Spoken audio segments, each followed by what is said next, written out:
Hallo en welkom.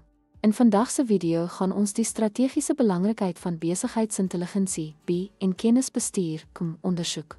Jy sal leer hoe hierdie gereedskap organisasies help om slimmer besluite te neem en mededingend te bly. Kom ons begin.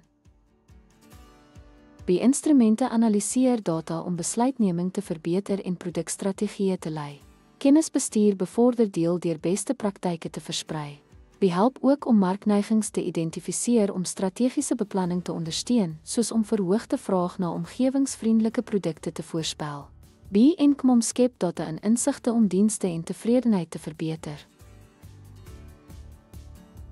Dankie dat jy ons video oor besigheidsintelligensie en kennisbestuur gekyk het.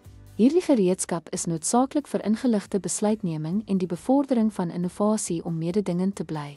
Ons waardeer jou tyd en hoop jy het dit nuttig gevind.